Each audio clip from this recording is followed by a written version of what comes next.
하루하루가 기대가 됩니다 라는 제목을 가지고 제 8자 내적 치유 수양회를 하나님 앞에 올려드리려고 합니다. 오늘 하루하루 살아가면서 여러분 어떤 마음과 태도와 자세를 가지고 살았는지 모르겠지만 오늘 말씀의 제목처럼 우리의 인생의 하루하루가 그냥 무의미한 하루하루가 아니라 기대함과 소망함으로 살아가는 귀한 은혜가 되기를 원합니다. 오늘 예수님께서 6절에 이렇게 말하고 있어요. 예수께서 이르시되 내가 곧 길이요 진리요 생명이니 나로 맘지 않고는 아버지께로 올 자가 없느니라. 그러면서 7절 또 이렇게 말합니다. 너희가 나를 알았더라면 내 아버지 하나님도 알았으리로다. 이제부터는 너희가 그를 하나님을 알았고 또 보았느니라. 이렇게 예수님께서 말씀하시니까 빌립이 뭔가 퀘스천 마크를 달고서 예수님께 말합니다. 빌립이 이르되 주여 아버지를 우리에게 보여 주옵소서 그리하면 족하겠나이다. 이렇게 뭔가 퀘스천 마크를 던지면서 예수님께 말을 하죠. 그때 예수님께서 9절과 10절에 이렇게 말합니다. 예수께서 이르시되 빌립아 내가 이렇게 오래 너희와 함께 있을 때 너희가 나를 알지 못하느냐. 나를 본 자는 누구를 본 거라고요? 아버지 하나님을 보았거늘 어찌하여 하나님 아버지를 보이라 하느냐. 10절이 중요한 말씀 대목이라 생각합니다. 내가 예수님 자신이 누구 안에 거하고 있다고요? 아버지 하나님 안에 거하고 하나님 아버지는 누구 안에요? 예수님 안에 계신 것을 너희가 믿지 아니하느냐. 예수님 자신이 너희에게 이르는 말은 예수님 스스로 하는 것이 아니라 누구로부터요? 하나님 아버지께서 예수님 자신 안에 계셔서 그의 일을 하시는 것이라. 아멘. 그러니까 오늘 10절 말씀은 이런 거죠. 내 안에 누가 계시다고요? 하나님 아버지가 계시고 하나님 아버지 안에 또 내가 있고 아버지와 나는 하나다 이런 말씀인 겁니다. 내가 아버지 안에 거하고 아버지는 내 안에 계신 것을 내가 믿지 아니하느냐. 결국 뭡니까? 예수님을 보았다는 것은 그 안에 계신 누구를 보았다는 거예요? 하나님 아버지를 보았다는 거예요. 근데 빌립은 이 의미를 이전에 깨닫지 못해서 예수님께서 이렇게 설명을 통해서 이렇게 말하는 거예요. 너희가 나를 보았다면 나를 통해서 누구를 본 것이다? 하나님 아버지를 본 것이고 너희가 나를 알았다면 나를 통해서 하나님 아버지를 안 것이다. 6절이 왜 이렇게 말씀하신지 알아요? 내가 곧 길이요 진리요 생명이니 나로 말미암지 않고는 아버지께로 올 자가 없느니라. 이 말씀과 9절 10절의 말씀이 같은 맥락입니다. 결국 우리가 아버지께로 갈 수 있는 것은 누구를 통해서 갈 수 있는 거예요? 예수 그리스도를 통해서. 예수 그리스도 안에 누가 계시기 때문에 하나님이 계시고 그 하나님의 그 신적 속성이 육신의 몸을 입고 예수님께 보여진 거예요. 드러나게 된 거예요. 그래서 우리가 예수님을 통해서 하나님을 알고 예수님으로 말미암아 아버지께로 가는 거예요. 그래서 예수님이 본인 자신을 내가 곧 길이요 진리요 생명이니 나로 맘지 않고는 아버지께로 갈 자가 없느니라 라고 말씀하시면서 내가 스스로 말하는 것이 아니라 내 안에 계시는 하나님께서 하시는 그 말씀을 따라 내가 너희에게 하는 것이다. 결국 예수님께서 하시는 말씀은 그 안에 계신 누구의 말씀이라고요? 아버지 하나님의 말씀이시다라는 그런 말씀을 하는 거죠. 그래서 예수님과 하나님은 뭡니까? 하나인 거예요. 하나를 이루는 어떤 인격적인 친밀한 그 관계 속에 지금 살아갑니다. 근데 여러분 다 아시다시피 예수님이 우리가 사순절을 보내고 있지만 예수님이 십자가에 고난받으시고 3일 만에 부활하셔서 지금 어디 계시죠? 하나님 우편 보좌에 계신다는 그것에 대해서 일찍이 제자들한테 말했더니 제자들이 그 소식을 듣고 두려워 떠는 거예요. 그럼 우리를 보호해주고 우리를 지켜주고 우리를 진리 가운데 우리를 생명의 길로 인도해 줄 수 있는 그런 예수님과 같은 그 보호막 그 보호하시는 분이 없으니까 제자들이 매우 두려워하는 거예요. 그때 제자들에게 두려워하지 말라. 내가 아버지께로 가면 너희에게 또 다른 보혜사 성령을 너희에게 보내줄 것이다 라고 이렇게 말하는 거죠. 그게 몇 절입니까? 16절, 17절, 18절. 내가 아버지께 구하는 것이 있는데 그가 또 다른 보혜사 성령을 말하는 겁니다. 보혜사를 너희에게 주사 영원토록 너희와 뭐 한다고요? 함께 있게 하리라. 근데 그는 진리의 영이라 세상은 능히 그를 알지 못하나니 이는 그를 보지도 못하고 알지도 못합니다. 그러나 너희는 그를 아나니 그는 너희와 함께 거하시며 누구 안에 계신다고요? 너희 안에 계신다는 거예요.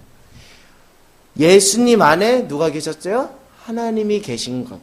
근데 예수님께서 아버지께 보혜사 성령을 우리에게 달라고 기도를 하신 거예요. 그 약속을 해주신 거예요. 너희와 함께 하실 그 보혜사 성령을 너에게 줄 것이다. 근데 결국 그 성령님이 언제 우리 가운데 임하셨죠? 사도행전 2장에 보면 마가의 다락방에 예수님께서 약속하신 그 성령이 교회 공동체 안에 임하였고 그 성령님이 영원히 어디 안에 계신다고요? 너희들 안에, 우리 안에 계신다는 거예요. 지금 성령님이 어디 계신다고요? 우리 안에. 근데 그냥 계신 게 아니라 영원히 우리와 함께 하신다라고 이렇게 약속을 합니다. 그러면서 그 성령님은 우리 가운데 오셔서 18절에 너희를 고와 같이 버려두지 아니하고 너희를 지키고 너희에게 오리라라고 이렇게 말하고 있습니다. 잘 여러분 보시면 지금 예수님은 그의 사역과 그 삶이 누구로부터 이렇게 출발한 거죠? 그 안에 계시는 하나님으로부터. 그래서 그가 스스로 말하지 않고 그 안에 계신 하나님께서 말하게 하고 행하게 하심을 따라 순종함으로 그 사역과 그 공생의 삶을 살아낸 것입니다. 그 절정이 무엇이죠? 그게 절정이 무엇이냐면 자, 여러분들 그 절정은 사순절 기간 우리가 익히 잘할 수 있습니다. 마태복음 26장 37절로 한번 가볼까요? 마태복음 26장 37절. 여러분이 잘 아시는 말씀입니다. 마태복음 26장 37절.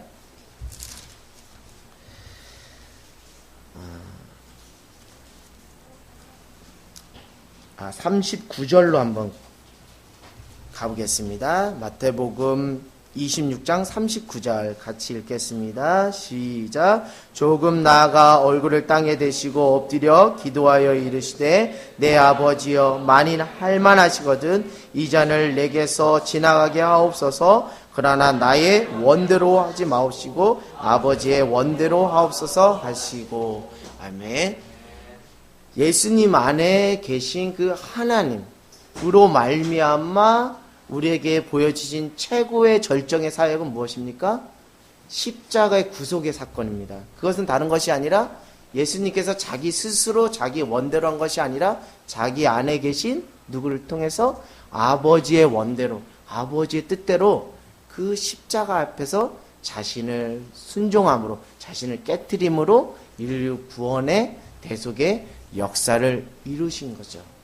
근데 그 예수님께서 이제 십자가에 달려 돌아가시고 3일 만에 부활하시고 승천하셔서 이제 하나님 우편에 계신데 그것으로 하나님의 나라 사역이 끝난 것이 아니라 너희를 위해서 누구를 보내준다고요? 보혜사 성령을 보여주셔서 그 성령께서 너희로 하여금 진리에 이르게 하고 그 보혜사 성령은 누구를 증언하겠습니까? 길이요 진리요 생명이신 예수님을 증언하고 말씀을 통해 우리에게 가르쳐주신 하나님의 말씀이 기억되어 그릇된 길로 가지 않고 구원의 길로 갈 수 있도록 보혜사 성령님께서 우리를 인도해 주시는 것이죠. 자, 예수님 오시기 이전의 그 시대를 우리가 구분해 보면 창조부터 시작하여서 성부 하나님의 주도적인 그런 성삼위일체 하나님은 태초에 함께 계셨지만 좀 구분적으로 말씀드리면 창조서부터 예수님 오시기 전까지 주된 사역은 성부 하나님의 사역. 그래서 저는 이른바 성부의 시대라고 말씀드리고 싶고요. 예수님께서 오셔서 십자가에 달려 돌아가셔서 부활 승천하기 전까지를 누구의 사역이 주된 사역이었어요? 성삼일체 사역 중에서 성자의 구속 사역이 주된 사역이 있습니다. 그래서 성자의 시대라고 저는 이렇게 구분하고 싶고, 지금의 시대는 무엇입니까? 예수님께서 아버지 하나님께 구하신 그 보혜사 성령이 마가의 다락방, 사도행전 2장의 마가의 다락방 임함으로 우리 안에 무엇이 찾아온 겁니까? 성령이 찾아와서 그 성령이 너희 안에 계셔서 너희와 함께 하신다. 그래서 지금 무슨 시대예요? 성령의 시대예요. 성령의 시대. 그래서 우리는 사도행전을, 우리 사도행전, 누가 행전이라고도 하면서 또 한 가지 성령 행전이라고 하는 겁니다. 다른 것이 아니라 초대교회 가운데 하나님 아버지께서 약속하신 무엇이 임함으로? 성령이 임함으로 어떻게 복음이 누룩같이 주변에 퍼지고 또 예수 그리스도를 영접하는 그 어떤 구원의 사역들이 사도행전에 쭈르륵 나와 있거든요. 그래서 지금 우리는 어느 시대를 살고 있다고요? 성령의 시대를 살고 있다고. 물론 이걸 구분 짓는 것이 온당한지는 모르겠지만 성삼일체 하나님의 사역은 함께 하지만 지금 특별히 보혜사 성령 우리에게 보내주심으로 그 성령이 우리 안에 계셔서 그 성령이 우리로 하여금 진리 가운데 구원의 길로 인도해 주시는 귀한 사역이 있어서 저는 성령의 시대다라고 말씀드리고 싶어요. 여러분, 우리가 신앙생활을 하다 보면 우리가 어떤 그 예수님에 대한 것들, 우리가 신앙에 대해서 우리가 지식으로 또 경험으로 어느 수준까지 우리가 신앙의 어떤 성장, 나름의 성숙을 이루어갈 수 있습니다. 그러나 여러분, 반드시 우리가 정말 하나님의 나라 그 천국에 이르기 위해서는 반드시 우리 안에 무엇던 경험들의 사건들이 필요하냐면 성령 체험의 사건들이 반드시 필요해요. 성령이 우리 안에 임재하시고 우리 안에 내주하셔서 성령께서 죄에 대해서, 의에 대해서, 심판에 대해서 질책하시고 회개를 촉구하실 때 우리 안에 회개가 일어나고 그 회개함으로 우리의 죄인됨을 보게 되고 우리의 무가치함을 보게 되고 오직 예수 그리스도로 말미암아 구원의 그 예수 그리스도의 그 십자가의 은혜로 말미암아 우리가 하나님께로 갈 수 있다는 것을 뼈저리게 깨닫는 것, 그런 그 여정과 과정을 거침으로 인해서 우리 안에 내주하시는 그 성령님께서 이렇게 우리를 성화의 길로 인도해 주시는 거거든요. 그 성화의 과정을 통해서 우리의 신앙이 이전의 경험을 통해서, 이전의 어떤 지식을 통해서 알 수 있는 그 한계치를 넘어서 우리가 가히 경험할 수 없는 초자연적인, 초월적인 하나님의 은혜를 경험하게 되는 것이죠. 여러분, 신앙생활을 하다 보면 처음에는 신앙생활이 참 재밌고 즐겁고 또 교회를 알아가는 것, 또 예수님을 알아가는 것, 또 교회 지체들을 사귀는 그런 모든 시간들이 참 재밌고 교회에 오고 싶어요. 근데 어느 순간 보면 교회에 오는 것이 부담스럽고 교회에 오는 것이 의무감으로 느껴질 때가 있습니다. 그럴 때 여러분 스스로를 점검해 보세요. 내 안에 누가 계시지 않다는 증거입니까? 성령이 내주하지 않는다고. 내가 성령의 지배함을 받지 않고 성령의 컨트롤 하심을 받지 않는다는 것이죠. 고린도 전서에 보면 그 성령이 내 안에 계시면 어떤 것이 나타나냐면 하나님의 은혜의 깊이가 얼마나 깊고 얼마나 넓은지를 깊이 깨닫게 해주시거든요. 그 성령께서 나로 하여금 정말 죽을 수밖에 없는 내가 정말 예수 그리스도로 말미암아 다시 살아날 수 있었다는 것이 얼마나 큰 하나님의 은혜인지를 깨닫게 해주신다는 것이죠.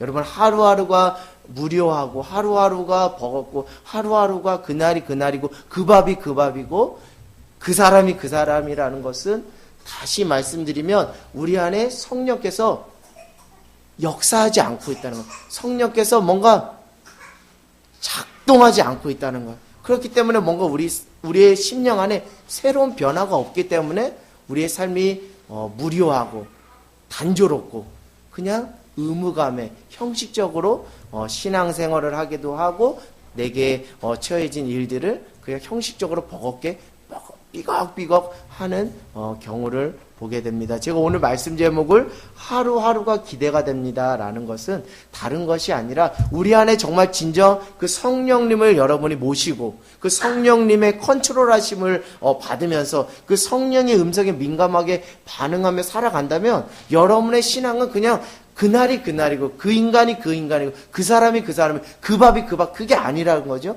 매 삶의 하루하루 성령께서 나의 인생을 어떻게 빚어가시는지가 보이는 것이고 기대되는 것이고 경험되어지는 것이기 때문에 하루하루가 기대가 되고 뭔가 소망이 되고 뭔가 오늘은 성령께서 나를 어떻게 인도해 주실까를 소망함으로 바라보는 그런 시간이 되는 것이죠. 여러분 성령이 함께 하시면 성령님이 어떤 화려하고 거창한 그런 걸 말하는 게 아니라 성령이 내 안에 계시잖아요. 그럼 우리의 보이는 눈이 육신의 눈이 아니라 믿음의 눈으로 사람을 보게 되거든요. 그 인간이 어제 그 인간이거든요. 왼수 같은 그 인간이거든요. 근데 성령이 우리 안에 임하면 그 인간이 그 인간으로 보이지 않고 이제는 한 영혼으로 보이는 거예요.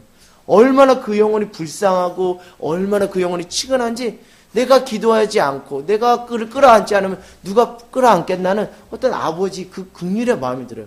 이게 뭡니까? 사람을 왼수로 보다가 한 영어로 보는 이 설마 비포 애프터의 삶, 이 뭔가 이 변화가 있지 않습니까? 뭔가 이게 안에 생명이 자라고 있지 않습니까? 뭔가 이 삶이라는 게 어떤 역동적이고 다이나믹한 어떤 생동감이 있지 않습니까? 그 안에 무엇이 계시기 때문에? 성령님이 계시기 때문에.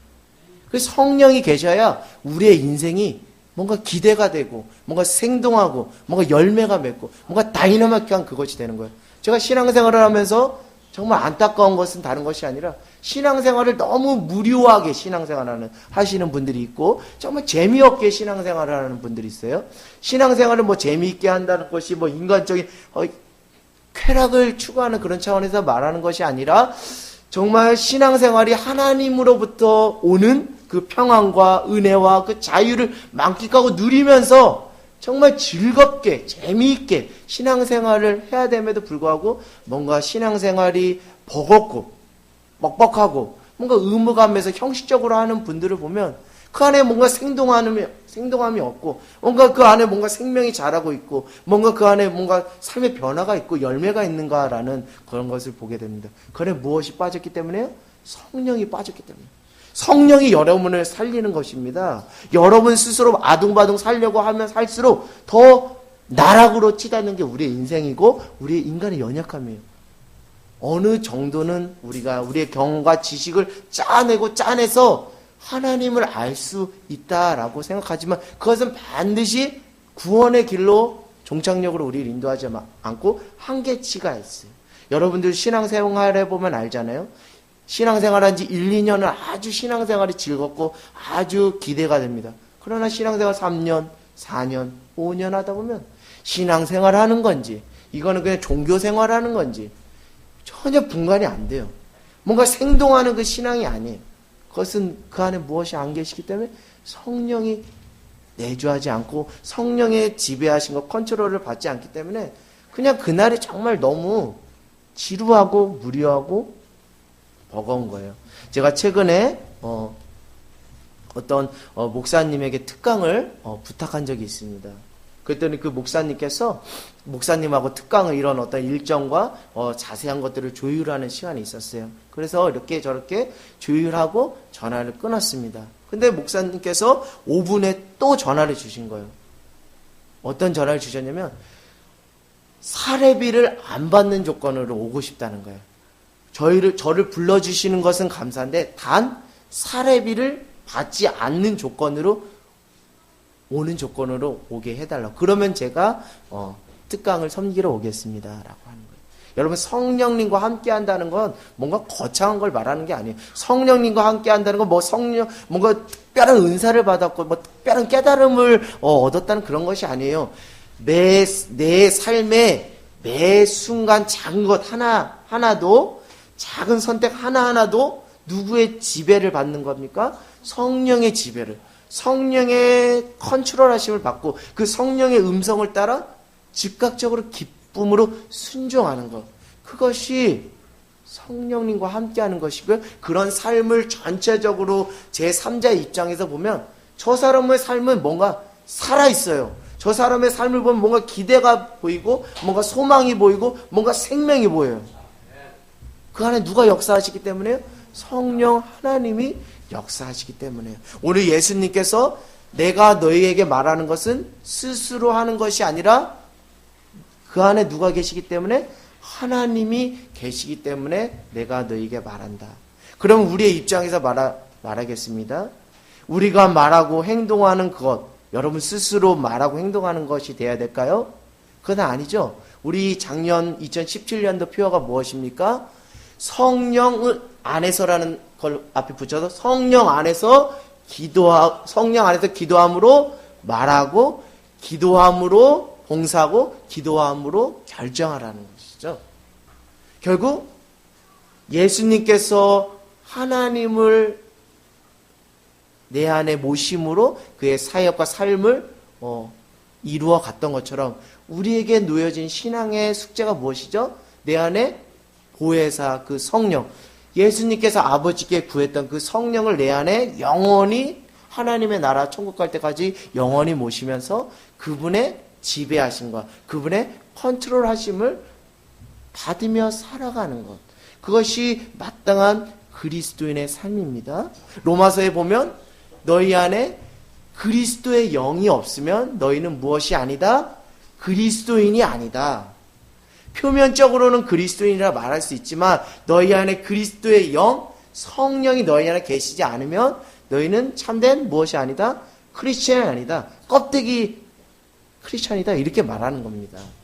여러분, 제가 제 자랑을 하려고 말씀드린 건 아니지만 제 안에 어떻게 성령께서 역사하셔서 어떤 놀라운 일들을 이루어 주셨는지 여러분에게 이해를 돕는 차원에서 말씀을 드리는 거예요. 제가 여러분들 이전에 학교 사역을 했었던 적이 있습니다. 그래서 1년 동안 학교 사역을 하고 이제 학교 사역을 내려놓고 이제 교회 사역에 전념하고 있는데 하나님께서 그런 마음을 주시더라고요. 물질을 주신 분이 누구시죠? 하나님이시고 또 귀한 학원 사역을 또 허락해 주신 분이 누구시죠? 하나님이시기 때문에 내가 하나님의 은혜로 그 감당하였던 학원 사역과 그 물질들을 다 누구 것이라는 마음을 주시는 거예요? 하나님의 것이다. 그래서 마지막 달에 보통 그 무엇을 주죠? 퇴직금을 주는 거잖아요. 그 퇴직금. 근데 기도하면 기도할수록 성령님께서 어떤 감동을 주시냐면 이것은 마지막 퇴직금은 누구의 것이다? 하나님의 것이기 때문에 하나님께 올려드려라는 마음을 주시더라고요. 그때 제가 한 것이 아니라 제 안에 성령이 강하게 역사했어서 즉시, 여러분 즉시 기쁘게, 두 가지를 좀 늘 명심하세요. 참된 순종은 즉시 또 기쁘게 하는 거예요. 즉시 기쁘게 순종함으로 그 마지막 그 물질을 하나님께 드렸거든요. 그랬더니 어떤 일이 일어났냐면 그 다음 달에 제가 근무했던 학교에서 다시 전화가 온 거예요. 저를 대신해서 근무하려고 했던 선생님이 가정 안에 집안에 문제가 생긴 거예요. 자기가 다시 학교에 복직해서 근무를 하는데 애들이 갈피를 못 잡는 거예요. 엄마가 없으니까 애들이 막 이상 행동을 하는 거야. 막 손을 이렇게 뜯고 막 엄마를 손가락질하고 엄마한테 막 발길질하고 폭언하고 정서적인 불안이 막 찾아온 거예요. 그래서 결국 고민하다가 시어머니랑 남편하고 이렇게 상의하고서 다시 무엇을 낸 거예요? 휴직계를 내버리니까 그 공백 안에 누구 딱히 교사가 없는, 그래서 다시 저한테 전화가 온 거예요. 다시 그 학교에서 아이들을 신앙으로 지도해 달라고 그렇게 전화가 온 거예요. 여러분, 성령님께 순종하는 것, 이것은 우리가 가히 상상할 수 없는, 정말 기대할 수 없는 그 기대 이상의 삶의 그 현장을 우리에게 펼쳐 보여주시거든요. 이런 삶과 성령이 없이 메마른 가지와 같이 딱딱한 인생, 그 두 인생을 보았을 때 어떤 인생이 기대가 되고 어떤 인생이 소망이 되고 어떤 인생이 전 다른 사람들에게 선한 능력과 영향과 그리고 어떤 증인의 삶을 살아갈 수 있게 만드느냐는 거예요. 우리 목사님께서 주일날 광고하신 것처럼 최근 우리 교회 안에도 성령께서 강하게 역사하셔서 초대교회와 같이 자기 것을 자기 것으로 주장하지 않고 자기 것을 다른 사람에게 준 그런 이야기들이 있습니다. 한 가정 안에 한 가정이 물질적으로 어려움이 있다는 것을 이분들이 아신 거예요. 근데 그것으로만 그냥 외면한 것이 아니라 그 안에 그것을 알므로 그때부터 무엇이 들어간 겁니까? 기도가 들어간 거예요. 기도가 들어간 거예요. 기도하면 기도할수록 성령께서 그 안에 역사하셔서 감동을 주는 거예요. 너희의 것을 떼어 나눠라. 그래서 그분들이 즉시 기쁘게 순종함으로 자기 것으로 소유를 주장하지 않고 그 한 가정에게 자기 것을 떼인 거예요. 그분이 하신 겁니까? 그분들이 하신 겁니까? 아니에요. 그분 안에 역사하시는 성령님께서 하신 거예요. 그분들이 하신 것은 다른 것이 아니라 그 성령께서 강하게 컨트롤하시고 말씀하실 때 즉시 기쁘게 순종한 거예요. 그래서 그것이 무엇이 된 거예요? 간증이 되고 그것이 뭐예요? 한 영혼을 살리고 한 가정을 세우는데 좋은 미랄이 된 거예요. 이것은 그 분들이 어떤 선한 능력이 있어서 한 것이 아니라 그 안에 누가 계셔서? 성령이 계셔서. 여러분 이제 참된 그리스도인으로 살아간다는 것이 무엇인지 이제 아시겠죠? 여러분 우리가 말씀을 받잖아요. 이 말씀을 우리가 지식과 내 경험과 내 편견으로 받으면 이것은 역사가 나타나지 않아요. 성령의 역사가 나타나지 않아요. 그러나 이 말씀을 영과 진리로 성령 안에서 이 말씀을 받잖아요. 그 말씀이 우리 안에 부딪히게 됩니다. 우리의 삶을 강하게 때립니다. 그래서 자 여러분들 한번 보시겠습니까? 요한복음 16장을 한번 보세요. 그 요한복음 16장 7절에서 8절에 성령이 여러분에게 오시면 어떤 역사가 있냐면 요한복음 16장 7절 같이 읽겠습니다. 시작. 그러나 내가 너희에게 실상을 말하노니 내가 떠난 것은 너희에게 유익하니라. 내가 떠나지 아니하며 보혜사가 너희에게 오시지 아니할 것이요 가면 내가 너희에게 이제 8절 성령이 여러분에게 오시면 어떻게 되냐? 그가 와서 무엇에 대해서? 죄에 대해서, 의에 대하여, 심판에 대하여 세상을 책망하시리라. 아멘. 성령 안에서 무엇을 받으면요? 말씀을 받으면 우리 삶에 부딪히게 됩니다. 우리의 심령을 때리게 됩니다. 그러면 그 말씀이 우리 안에 죄에 대해서 진정한 죄가 무엇인지를 깨닫게 하고 그리고 정말 내가 의롭다고 생각했는데 참된 의가 무엇인지 알게 되고 정말 나는 죄인이 아니고 나는 나름 떳떳하게 살아서 나에겐 심판이 없을 거라 생각했는데 그 성령이 내 안에 와서 심판이 무엇인지 그것을 우리에게 깨닫게 해주신다는 것입니다. 여러분 말씀을 받을 때 성령 안에서 받기를 원해요. 성령 안에서 받기를 원해요. 그래서 여러분들이 어떤 예배나 기도회 전에 기도하셔야 돼요.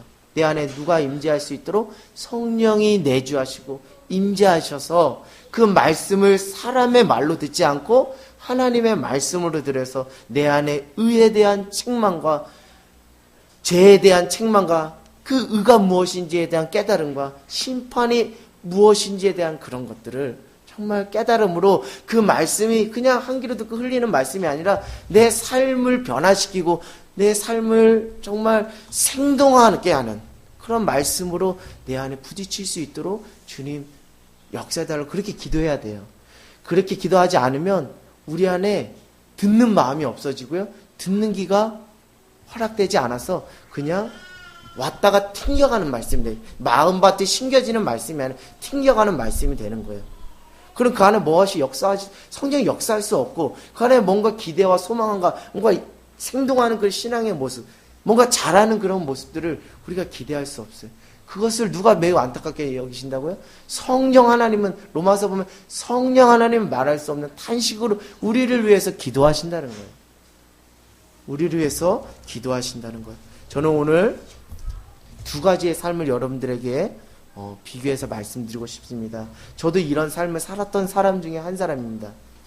제 스스로 계획하고, 그리고 행동하고, 그리고 다른 사람들에게 싫은 소리 안 듣고, 그리고 어떻게 보면 주도적으로, 어떻게 보면 독립적으로, 세상 사람들이 말하기를 야물딱지게 그렇게 살았던 사람입니다. 그렇게 살다가 고등학교 1학년 때 예수님을 알게 된 거예요. 근데 그 예수님을 이전에 살았던 그 방식대로 한 거예요. 예수님은 알지만 예수님 내 안의 주인이 아니라 내 나름 스스로 계획하고 스스로 결정하고 다른 사람들에게 싫은 소리 안 들으면서 나름 야물딱진 신앙생활을 했어요. 근데 그 신앙의 패턴들을 그대로 계속 가져가다 보니까 어느 순간부터 신앙생활이 재미가 없는 거예요. 신앙생활이 의무감에서 하는 거예요. 뭔가 버거운 거예요. 이 말씀을 통해서 우리에게 진리가 왔는데 이 진리가 나를 자유케 하기는커녕 나를 억압하는 것 같았어요. 그러다가 하나님께서 저에게 은혜를 주셔서 성령 안에서 거듭나는 역사를 주시니까 이 신앙생활이라는 것은 내 스스로 내가 똑똑하고 내가 경험이 많고 내가 야물딱져서 내 스스로 하는 것이 신앙생활이 아니라 이제는 내 스스로 하는 그 신앙의 자리에 누구를 모시는 거예요? 성령님을 모심으로 그 성령님께서 이끄시는 대로 나는 다만 무엇할 뿐 순종하며 나가는 것이 내 신앙의 참 모습인 것을 뒤늦게 깨닫게 된 거예요. 그러면서 그 안에서 오는 참 자유와 그 평안과 그 기쁨과 그 회복이 이렇게 열매로 또 주변 사람들에게 선한 영향력으로 나타나게 된 거예요. 여러분, 오늘 예수님은 분명히 말하고 있습니다. 내 스스로 말하는 것이 아니다. 그 안에 하나님이 계심으로 하나님께서 말씀을 여러분 스스로 말하는 것이 아니라 여러분 안에 누가 계셔서 성령 하나님이 계셔서 성령 하나님으로 말미암아 말하고 행하고 결정하고 또 봉사하는 귀한 저희들의 삶이 되기를 간절히 소망합니다. 그렇기 때문에 성령 안에 붙잡힌 사람은 삶이 달라도 원체 달라요. 본질적으로 달라요. 말에 품격이 있고요. 삶에 예수의 흔적과 향기가 나타나는 것입니다. 여러분, 성령 하나님을 여러분 가운데 모시는 저와 여러분이 되기를 원합니다. 우리가 일찍이 저는 이제 초등학교 세대가 아니고 국민학교 세대예요. 국민학교 들어가면 1학년 때 배우는 과목이 있습니다. 바른생활 어린이. 그 바른생활 어린이를 이렇게 제가 기억을 추적해 보면 이런 표현들을 많이 했어요. 스스로 잘해요. 스스로 공부해요. 스스로 양치를 잘해요. 스스로 양말을 잘 신어요. 학교 교육과 어떤 세상의 그런 어떤 흐름들은 스스로 잘하는 것을 칭찬해줘요. 야, 저 사람 능력 있다. 저 사람 야물딱지다. 그렇게 알고 저도 신앙생활 했고 그렇게 사는 것이 잘 사는 건 줄 알았어요. 스스로 계획하고 스스로 다른 사람들이 싫은 소리 안 들으면 야물딱지게 사는 것. 스스로 자기의 길을 개척하며 살아가는 것. 그것을 교육 현장도 그렇고 사회도 그렇고 저수도 그것을 좋게 평가하면서 그렇게 살았다는 거죠. 근데 신앙생활은 내 스스로 야물딱지게 하는 것을 신앙생활 잘한다라고 말하지 않아요. 내 안에 성령이 임재하셔서 내 안에 성령이 내주하셔서 그분께서 나의 삶을 이끌어 가시는 그것이 신앙생활을 잘하는 참된 모습인 줄 믿습니다. 여러분, 말씀이 있습니까? 이 말씀이 있어요? 말씀이 있는데 말씀이 말씀의 영향력으로 나타나려면 그 안에 무엇이 있어야 된다고요? 성령이 있어야 돼요. 여러분, 차가 있어요. 벤츠, BMW라는 차를 누가 줬어요. 근데 여러분, 차에 기름이 없어요. 그럼 갈 수 있어요? 마치 이와 같은 거예요. 하나님께서 우리에게 말씀이라는 선물을 주셨습니다. 그러나 이 말씀이 혼과 골서 관절을 쫓게는 말씀의 능력과 역사로 나타나려면 우리 안에 누구를 모셔야 되는 거예요? 성령을 모심으로 이 말씀을 통해 내가 정말 죽을 수밖에 없는 죄인임을 깊이 깨닫고 그와 맞다 하나님의 한량없이 그 은혜가 무엇인지 이 말씀을 통해서 성령께서 깨닫게 해주시거든요. 그럼 우리가 가만히 있을 수 없어요. 우리가 그냥 이렇게 할 수 없어요. 우리가 찬양하는 거예요. 우리가 선포하는 거예요. 우리가 기도하는 거예요. 우리가 복음을 전하는 거예요. 죽어있는 신앙이 아니라 생동하는 살아있는 신앙이 되는 거예요.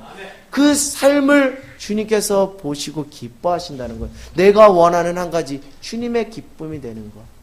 다른 것이 아니면 내 안에 살아서 역사하시고 성령님의 지배하신 거 인도하심을 따라 살아감으로 그분과 더불어 먹고 마시는 삶. 그것을 하나님께서 기뻐하신다는 것이죠. 여러분 이제 우리가 성령을 의지하며 우리 스스로 우리의 삶을 개척했던 삶이 아닌 성령을 의지하며 살아가는 저와 여러분이 되기를 원합니다. 나 스스로 꾸려가는 삶을 나름 계획성 있게 사는 것으로 우리는 착각합니다. 나름 일관되게 사는 것으로 착각합니다. 나름 다른 사람들에게 지적받지 않고 괜찮은 사람이라는 소리를 들으며 사는 것이라고 생각합니다. 그러나 여러분 자기 힘으로 살다 보면 기쁨보다 무엇이 더 크게 부각되기 시작해요? 의무감. 내가 스스로 해야 될 일들이 1에서부터 10까지 쭉 나열이 되는 거예요. 그렇기 때문에 그 일들만 생각하면, 그 업무만 생각하면, 그 어떤 프로젝트만 생각하면 기쁨이 쏙 들어가고 의무감이 우리 안에 더 크게 작용하게 되고 결국 매일의 틀에 박힌 삶을 살아가게 됩니다. 그리고 현재 삶을 누리기보다는 해야 할 일들을 부담감을 느끼며 살아가는 사람이 되고요. 하루하루 기대감보다는 습관적이고 형식적으로 살아가는 사람이 되게 돼요. 그런데 스스로는 착각을 해요. 내 나름 스스로 잘 산다. 그러나 전혀 잘 사는 거 아니에요. 그 안에 성령이 계시지 않으면 잘 사는 것이 아닙니다. 성령을 의지하며 사는 삶은 하나님이 주신 은혜로 살아가는 것이고 매 순간순간 성령님께 질문하고 그분의 음성을 듣는 것입니다. 때로는 특별한 방식으로 나의 삶을 몰아가시는 그 성령 하나님을 경험하는 거예요. 그 경험의 이야기를 여러분 간증으로 들려주십시오. 그냥 틀에 박힌 삶을 그냥 살아가는데 만족하지 마시고 오늘 성령님께서 나의 삶을 어떻게 인도해 주시는지 그 이야기를 간증을 통해서 들려주십시오. 그 소망의 이야기를 들려주십시오. 하루하루 습관적이고 틀에 박힌 삶이 아니라 하루하루 내 안에 역사하시는 성령님을 의지하며 오늘 성령님께서 나를 어떻게 빚어가시고 인도하실까를 기대하며 살아가게 됩니다. 여러분 그날이 그날 같고 그 하루가 그 하루 같고 지겹고 버겁고 힘듭니까? 그것은 여러분 안에 성령이 안 계시기 때문에 성령을 이제 모십시오. 성령님께서 여러분의 삶을 선한 길로 구원의 길로 인도하는 귀한 은혜가 있을 줄 믿습니다. 그 성령님을 모시게 되면 하루하루가 정말 기대가 되고 소망이 생기고 뭔가 어떤 일이 펼쳐질까? 그런 기대감들이 들게 되는 것이죠. 우리의 신앙이 왜 우리의 신앙이 자꾸 그렇게 순수하지 않고 계산적으로 바뀌는지 알아요? 그것은 우리 안에 순종함이 없어요. 특별히 성령 하나님께서 우리에게 마음 주시고 감동 주실 때 제가 초전에 말씀드렸지 즉각 또 뭐요? 즉시 또 뭐요? 기쁘게 이것이 빠진 거예요.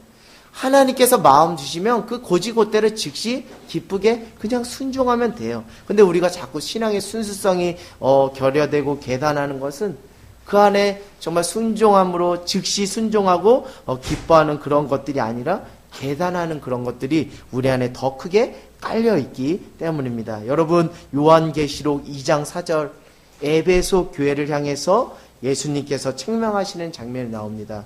요한계시록 2장 4절 에베소 교회를 향해 책망하십니다. 너희의 처음 사랑을 버렸느니라. 어디에서 떨어졌는지 생각하고 회개하여 처음 행위를 가지라. 저는 이 말씀을 읽으면서 신앙의 순수성을 회복해야겠다는 마음을 갖게 되었습니다. 성령님을 통해 그 마음의 감동을 주시면 즉시 기쁘게 계산하지 않고 고지고대로 순종하며 따라가는 그것이 우리가 회복해야 할 처음 사랑과 처음 행위라는 그 마음을 저에게 주시더라고요. 여러분, 우린 정말 너무 계산적이에요. 너무 이기적이에요. 성령님께서 마음 주시면 그냥 즉시, 그냥 기쁘게, 그냥 계산하지 말고 곧이곧대로 그냥 순종하며 따라가십시오. 그러면 하나님께서 여러분이 손해한 것보다 더 큰 이상의 것으로 여러분의 삶을 채우시고 흔들어 넘치게 하는 놀라운 역사가 있을 줄 믿습니다. 참된 순종은요, 억지로 힘들게 자기의 힘으로 하는 것이 아닙니다. 내 안에 성령님이 오셨을 때, 성령님께서 말씀하셨을 때 즉시 기쁘게 순종하는 것입니다. 내 안에 성령님이 계셔서 그 성령님이 주시는 마음을 따라, 주시는 감동을 따라 계산하지 않고 그것이 손해가 될지언정 곧이곧대로, 바보같이 곧이곧대로 순수하게 그렇게 순종하며 따라가는 그것이 참된 순종의 모습인 줄 믿습니다. 여러분, 신앙은 죽은 것이 아닙니다. 여러분, 신앙은 죽은 것이 아니에요. 고정되어 있는 것이 아니에요. 뭔가 이렇게 딱 이렇게 굳어져 있는 그것이 아닙니다. 신앙이라는 것은요, 참된 신앙이라는 것은요, 역동적이고 다이나믹하며 살아있는 생명체와 같은 생동하는 것입니다. 생동하는 신앙생활을 하시길 바랍니다. 그날이 그날 같고 똑같은 패턴으로 지루한 틀에 박힌 신앙생활을 하면 신앙생활이 재미가 없는 거예요. 재미없게 신앙생활을 하는 사람들 다 보여요. 누가 신앙생활 재미없게 하는지. 자기 스스로 한번 질문해 보세요. 내가 지금 성령 하나님을 모심으로 내가 신앙이 정말 재미있고 다이나믹한지, 생동 있는 신앙을 하는지, 아니면 그냥 무료하고 지루한 그냥 형식적인 신앙생활을 하는지 여러분 스스로 한번 점검을 해보길 원합니다. 그럼 틀에 박힌 신앙생활을 계속하다 보면 신앙이 재미없고 그 안에 무엇이 선한 것이 나타날 수 있겠습니까? 그저 교회에 대해서, 목회자에 대해서 부정적이고 비판적인 것밖에, 다른 사람을 헌담하고 헐뜯는 것은 열심히 하나 자기를 성찰하고 돌아보는 것은 전혀 하지 않는, 뒷짐짓는 아주 비겁한 크리스찬으로 살아가는 사람이 될 수 없어요. 그 안에 무엇이 계시지 않기 때문에, 성령님이 계시지 않기 때문에요. 이제 내가 듣고 있는 이 말씀이 고정된 실체가 아니고 죽어져 있는 그런 말씀이 아니라 내 안에 거하시는 성령님으로 말미암아 살아서 역사하시는 그 말씀으로, 그 말씀, 그 성경을 좀 깨워보십시오. 여러분, 이게 성경이 죽어 있어요. 성경이 죽어 있어요. 말씀이 죽어 있어요. 누군가의 삶을 보면 그 말씀이 살아있는 것 같은데, 어떤 사람의 삶을 보면 그 성경, 말씀이 죽어 있다니까요. 말씀이 문제입니까? 그 사람이 문제입니까? 그 사람이 문제인 거예요. 왜요? 성령 안에서 그 말씀을 받고 그 안에 순종하지 않을 때. 어떤 사람을 보면 말씀은 많이 해요. 그러나 그 말씀은 죽은 말씀이에요. 그 사람에게 한해서는. 그러나 어떤 사람은 한 절의 말씀을 알아도 그 말씀, 그 안에서, 그 삶에서 역사하는 말씀. 그래서 다른 사람들에게 선한 영향력을 끼치는 말씀이 된다는 것이죠.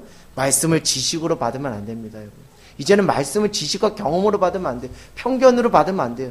그러면 역사가 나타나지 않아요. 살아있는 말씀이 되지 않아요. 혼과 골서 간절히 쪼개는 그런 말씀이 될 수 없습니다.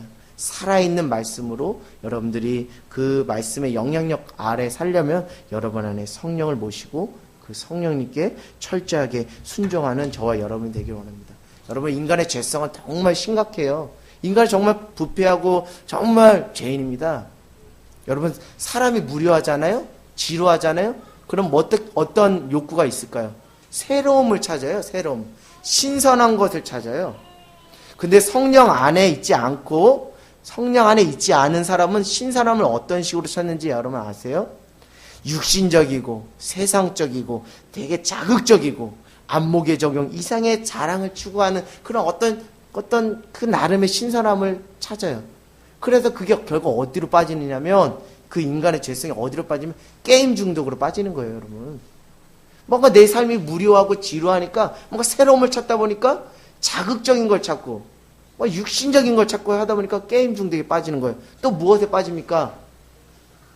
알코올 중독에 빠지는 거예요. 또 무엇에 빠집니까? 음란물에 빠지는 거예요. 또 무엇에 빠지는가?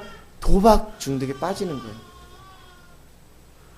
여러분, 성령을 내 안에 모시지 않고 내가 추구하는 그 새로움은 대단히 우리가 세상적이고 육신적이고 정말 자극적인 것으로 우리가 빠질 수 있어요. 여러분의 인생이 정말 새로움으로 정말 여러분의 인생을 다시 리빌딩 하길 원하신다면 첫 번째, 여러분 안에 성령을 모시고 그 성령의 지배하심을 받으십시오. 그러면 성령께서 여러분의 삶을 새롭게 리빌딩하는 놀라운 역사가 있을 줄 믿습니다.